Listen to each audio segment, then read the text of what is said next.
What measures the power of an empire? Steel, land, or loyalty? In the case of Rome, the answer is none of these. Rome was a giant built on debt and complex financial networks. While today we may see its legions as unstoppable machines, moving with honor and discipline, behind those shields lay an enormous cost.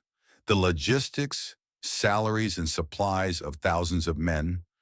Once this system started working, it became an unstoppable monster. Expansion was no longer a choice, but a mathematical necessity. Why should we remember this ancient lesson of Rome today as we navigate the financial labyrinths of our modern world? Let's read the cycle of debt and war from the dusty pages of history alongside today's headlines. In the early Republic, the Roman army was a citizen army. If you owned land, you were conscripted. You brought your own weapons and returned to your fields after the campaign. However, as wars spread beyond Italy and lasted for years, farms fell into disrepair. This is where Gaius Marius stepped in. In 107 BC, he opened the army to those without property. Military service was now a profession.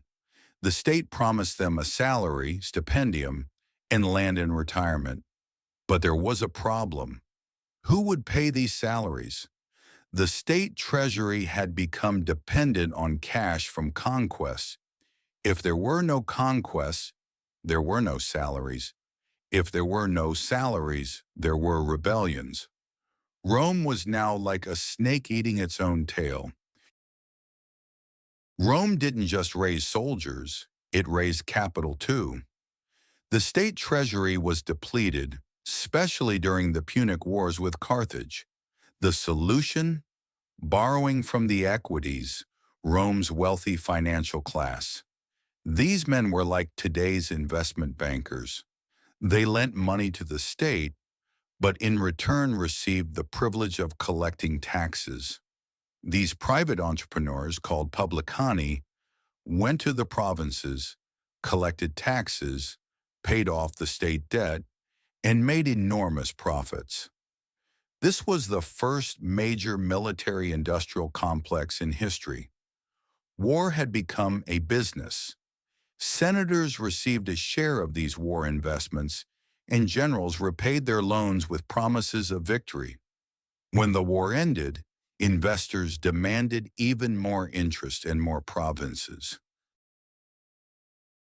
When conquest slowed and the empire reached its limits, the flow of revenue stopped. But spending did not. To protect Rome's 1.5 million square kilometer border, the salaries of 400,000 soldiers had to be paid.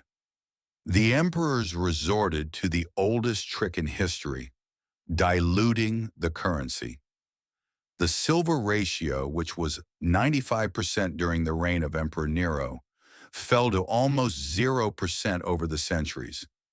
The money in the hands of the people could buy less and less bread each day. This is a silent tax. Today we call it inflation.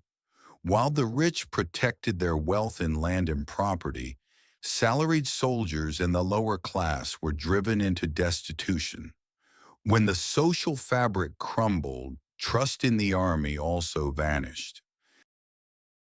Now let's fast forward 2,000 years. Today, we too live in an empire built on debt, a digital empire. Modern states like Rome spend far more than they earn. Wars are now financed with trillions of dollars in debt. Central banks are printing trillions of dollars under the name of quantitative easing. So where does this money go? Just like Rome's equities, the financial elite are getting rich from these asset bubbles. The public, meanwhile, watches as money dwindles in the market every day. What the depletion of silver was in Rome, the operation of central bank printing presses is today. The mechanism is the same, Only the technology is different. Rome taught us this: if a system is based on expansion and debt, it will inevitably hit that wall one day. Long before enemies arrive from the outside, the mathematics collapse from within.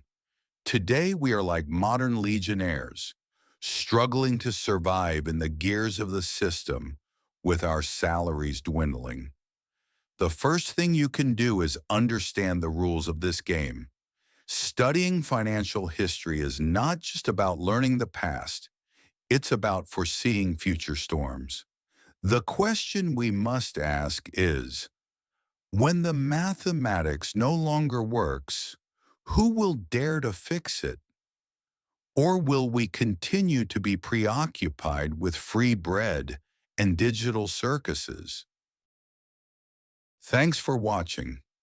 Don't forget to subscribe and turn on notifications for more analyses like this. History always repeats itself if you know how to read it.